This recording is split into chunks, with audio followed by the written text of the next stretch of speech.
What Ramadan means to me. Welcome. Well, we're now well into Ramadan. Last year I did a vlog on fasting in general, which you can look up to find out sort of more information about the attitude to fasting within Gregorian. But this year I want to talk just about Ramadan. And this year it is an entirely personal interpretation. Now, what I do need you to know is that I don't create content during Ramadan, so this was actually recorded before the start of Ramadan.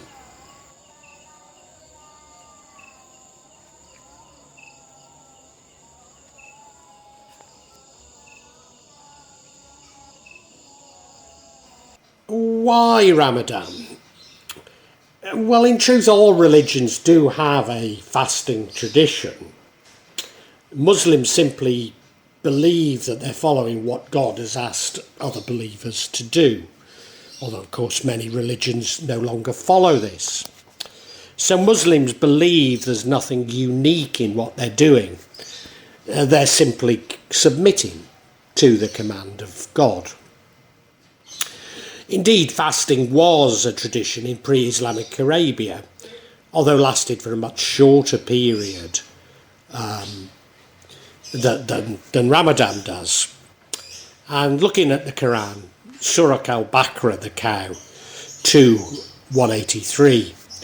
O you who have believed, decreed upon you is fasting, as it was decreed upon you before, you that may become righteous. And fast, and also from Al-Quran, fast a prescribed number of days, but whoever of you is ill or on a journey, then let them fast an equal number of days after Ramadan. For those who can only fast with extreme difficulty, compensation can be made by feeding a needy person for every day that you have not fasted. But whoever volunteers to give more, it is better for them. And to fast is better for you, if only you knew. And that's Surah Al-Baqarah 2:184. So this has been interpreted to be a month, i.e. a lunar month, 29 to 30 days. But I can't be absolutely certain that that's what Al-Quran is saying. Nevertheless, that's how it's interpreted. Ramadan is believed to be when the Al-Quran was first revealed to Muhammad. The month of Ramadan is that which was revealed, the Quran, a guidance for the people and clear proofs of guidance and criteria. So whoever cites the new moon of the month, let him fast it, and whoever is ill or on a journey, then an equal number of other days. Allah intends for you ease and does not intend for you hardship, and wants you to complete the period and glorify to Allah for that too which he has guided you, and perhaps will be grateful. Surah Al-Baqarah 2:185. But Ramadan actually means scorching heat. So it was a time in the summer, whereas Islam uses the lunar calendar, so the timing changes each year. So in other words, at times it's not during the hottest month. No, Ramadan's the 9th month of the Islamic calendar, but because of the lunar calendar is shorter than the Gregorian, it means that Ramadan comes forward each year. Nevertheless, Ramadan is interpreted as being one of the 5 pillars of Islam that all of us Muslims should. Ramadan observance. Throughout Ramadan, we should refrain from sinful behaviour. So that means no alcohol. Probably shouldn't say it even, but no visiting prostitutes, gambling, watching pornography. Of course, Muslims shouldn't do any of these anyway, but particularly at the time of Ramadan, they shouldn't.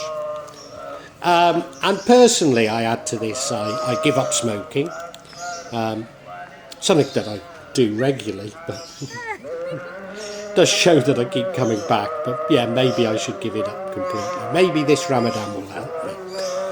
I don't read the tarot during Ramadan, and I don't even meditate during Ramadan, simply pray. During Ramadan, we should only have pure thoughts, so no thinking about sex, no thinking of no selfish desires, not engaging in gossiping or slander, no cheating, suppressing our greed, probably no investments as well. No, we should devote the month to good deeds and charity, and indeed some people spend the month working on charitable causes. We should devote the month to prayer and recital of Al-Quran. Now you'll note I said recital. Many Muslims say that we should read Al-Quran, but I believe Al-Quran has to be recited. I also believe that it has to be recited in the original Arabic. Now if it helps you to read Al-Quran in your language, that's fine. I don't have a problem with that. But I believe what we should be doing is reciting Al-Quran. And that's often done in the masjid, or you may know it as a mosque,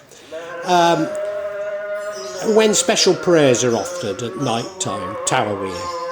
And indeed, there may be some Al-Quran recital all night, particularly on the night of Eid al-Fitr, the end of Ramadan. Now, there are special rules from sunrise, which is around 5 o'clock in Java, to sunset around 6 o'clock. I should say 6 o'clock in the evening, so 5 in the morning till 6 in the evening, when we should refrain from food, any form of drink, including water, smoking, chewing gum, and sexual activity. And many won't take medicines during this time, nor brush their teeth. But I have to say that if I'm taking important medicines that I need to take at regular times, and it's only for important medicines, which actually I don't take, but I would take them during this time, with a minimal amount of water, say if it's a tablet, just to get it down. But you shouldn't really be drinking water, that's the reason. In terms of brushing teeth, well, it rather depends on what time I get up. But if I go back to bed after suhoor, which is our breakfast before Ramadan starts, then I might brush my teeth later. I don't swallow any of the water that I brush my mouth out with. But the reason why I do it is Ramadan breath is very common. So I think it's wrong to be breathing on people with bad breath, and frequently in countries observing Ramadan you'll come across atrocious breath. It also doesn't apply to certain groups: prepubescent children, the acutely or chronically ill, including diabetics. This would also include those with a mental illness. Long-distance travellers, although if you've heard from Al-Quran, if you do forsake some time in Ramadan as a result of long-distance travelling, you should make it up later. However, my approach to it is that I do abstain even when I'm travelling long distances. The elderly can abstain, those who are pregnant or breastfeeding, and menstruating women. These times of observance are announced, although it tends to be annoyingly early, by a drum beaten at the masjid called a beduk, but even more annoyingly early by children in the neighbourhood, going around the neighbourhood banging objects. So the pre-dawn meal that I've also already referred to is suhoor, whereas the nightly feast, the feast that breaks the fast, is known as iftar. Iftar is often taken at the masjid or mosque, And the food can often be supplied as a part of charity by people from the neighbourhood. So my wife Made always supplies an iftar meal for the local masjid. But interestingly, she never told me about it because she always does it anonymously, which is the right way to do it. The observance of Ramadan brings the family closer. So I actually love the suhoor breakfast. It's one of the few times that we eat together. So it's a time to get together and share what families should share. It also brings the community closer together because we go through the same things together and therefore we support each other. Now, although Ramadan alters your sleep patterns, and you'll hear people argue that they sleep less during Ramadan, in my experience, people do tend to sleep more, especially during the day.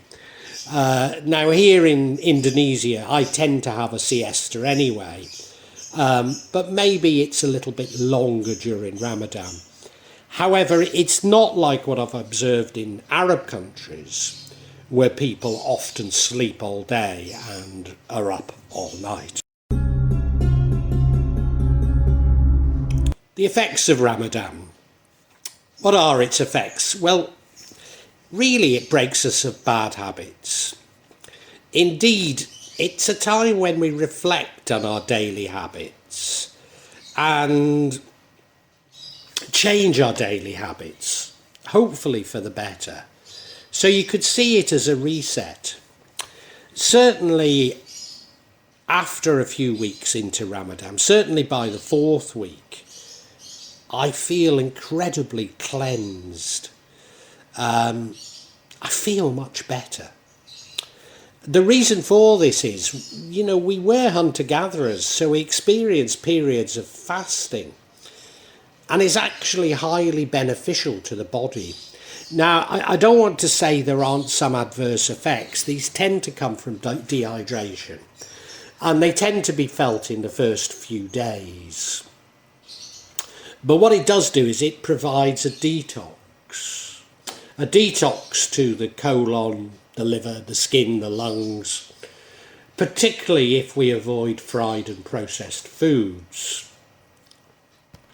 But maybe it's the detox of the mind that is most important. And again, after the third week, this is very noticeable. The white blood cells are much more active. The white blood cells are much more active and repair cells in the body. So as I've said, after the third week, we feel much more energetic. It speeds the metabolism. We also have a better memory and concentration. And whilst diabetics are exempt, it does help with diabetes by increasing insulin sensitivity and reducing insulin resistance. It reduces heart disease. It reduces systolic blood pressure. It's argued that it reduces weight, but particularly at iftar, there are many fried foods. So it often has the opposite effect, and therefore the detox isn't as effective either. Now, you actually get used to not eating and drinking during the day. And so when Eid al-Fitr comes around, you no longer really feel the urge to eat and drink during the day. And it's for that reason that we're commanded to eat and drink during the day.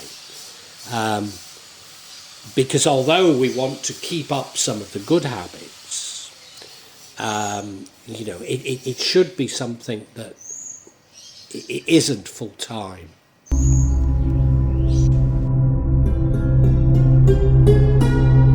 My observance.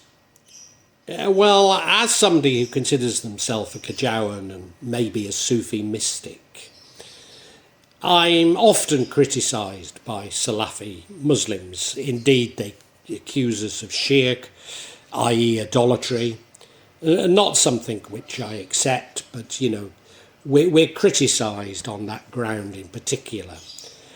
Indeed, many Arabs claim that Indonesians are not real Muslims, and it's based on our Kejawen and Sufi beliefs. But of course, Indonesia is the largest Muslim country. We are the majority of Muslims. So it seems to me to be counterproductive to attempt to cut off the majority of Muslims from the rest of Islam. But because of this criticism, it's very important for us to follow Al-Quran and the Hadiths, especially the 5 pillars of Islam, of which the Ramadan fasting is one of them.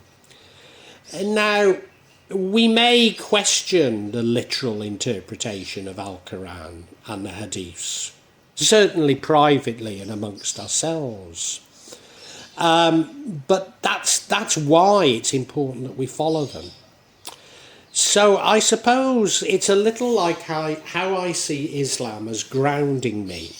It's something for me to hold on to. If I hold on to these observances, then it stops me from perhaps going off at tangents on things. Or if I've said before that I have to have something to believe in, and Islam is what I believe in. Without it, there'd be a danger of me drifting into Stoicism, which indeed is a constant danger, and solipsism, which again is very much something that I come very, very close to. So Ramadan helps me to suppress the ego and bring me closer to God. We learn to reject materialism during the month of Ramadan and to appreciate God's bounty, God's gifts to us. We learn to appreciate food and drink. It increases our moderation and our willpower, and hopefully that will go on for the entire year.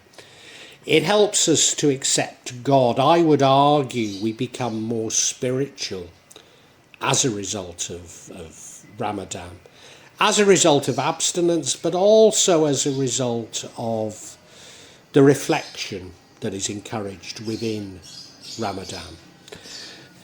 Of course, the virtuous behaviour during Ramadan hopefully carries on throughout the year, so it increases our virtuous behaviour. And I think it's because it's a time of real inner reflection and indeed spiritual reflection. So for me, last year, a major change happened, that I moved very, very strongly away from paranormal explanations to what had been happening to me. So, if you've been following me, you may know I talk in terms of the paranormal and the spiritual, or paranormal and consciousness. And it moved me much away from these sort of paranormal notions, including the influence of magic, to much more self-reflecting ideas, much more about my consciousness, and much more about how I create, if you like, the evil in the world, or we create. I suppose it takes us away from the I as well, though, because it helps us to suppress the ego. So I moved to a much more spiritual understanding of the world after the last Ramadan, which I saw as incredibly positive.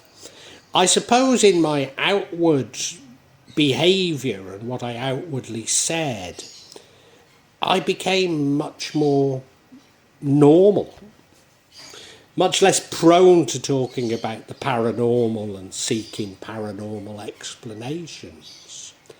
I mean, maybe it was just my long-term healing from narcissistic abuse, long-term healing from the effects on my mind of black magic. But yeah, it was an incredibly spiritual time. Now, given what has happened to me this year, I'm expecting the effect to be greater submission to God and the universe. In other words, me attempting less to control the universe and what God does, which would include me not asking for things. Now, we don't know how we're going to react to Ramadan. That's just me hypothesizing from the changes that have been already happening this year of what I think will happen.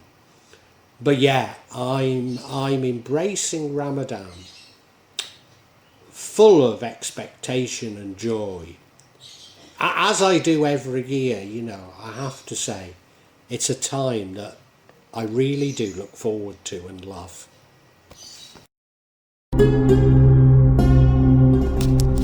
Really hope this vlog, and that, yeah, not only got something out of it, but provoked thoughts.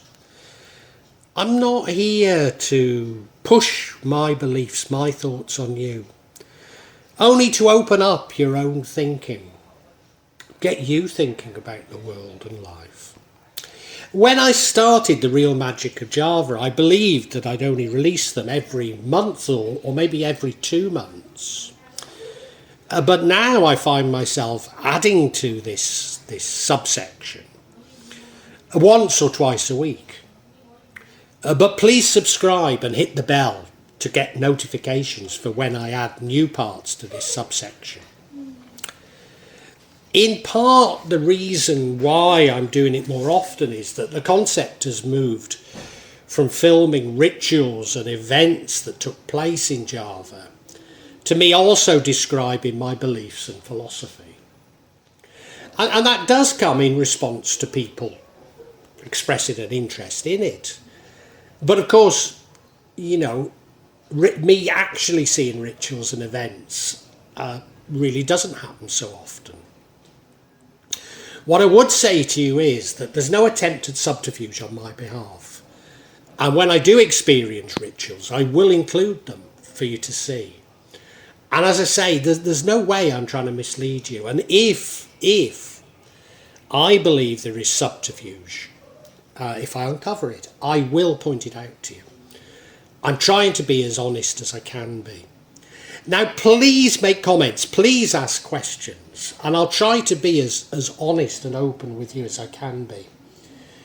Of course, there will be some of you who disagree with me, particularly when I talk in terms of my own beliefs, my own feelings. And, you know, you're welcome to alternative feelings, and we can agree to disagree. Sometimes I find that people on YouTube can be unnecessarily attacking and aggressive, and at times I don't restrain myself enough, and I apologise, but it's not my intention to put anybody down, you know. I know what I talk about can be emotive, and it can be challenging to your beliefs, but you know, I'd love to enter an open discussion, a heartfelt discussion, but unfortunately, I often come across things that are, especially when people quote the scriptures to me, I've just no idea where it takes us, you know. Because I'm speaking from the heart, you know. I mean, you know, sorry, if you want to quote the scriptures at me, do so, but it doesn't have much impact on me, you know. I personally have no desire to impose my feelings on you, and I suppose when people try to do it to me, it washes off, you know. All I'm trying to do is I'm trying to share my feelings with you, and I'd love an open discussion on feelings. I really would love it, you know. And sorry if I don't always react as best I should. I try and cure this in myself, but I think this is part of the sort of narcissism of social media that I talk about so much in this subsection. So look, if you've enjoyed it, I really urge you to listen to other sections on this channel, particularly the 4 audio books that I've uploaded onto this channel. Yes, they are in a novel format, they are novels, but they go into much greater depth than my thoughts and feelings. Now, what I would say to you is these are sequential. So my thoughts and feelings develop as we go through each chapter and each book. So it does begin with 1.1, the Chinese cemetery. But, you know, hey, it's up to you. Feel free to dip in as you wish, as you want. And, you know, really heartfelt thanks for listening to this. And I really want to say a great big thank you, and God bless you.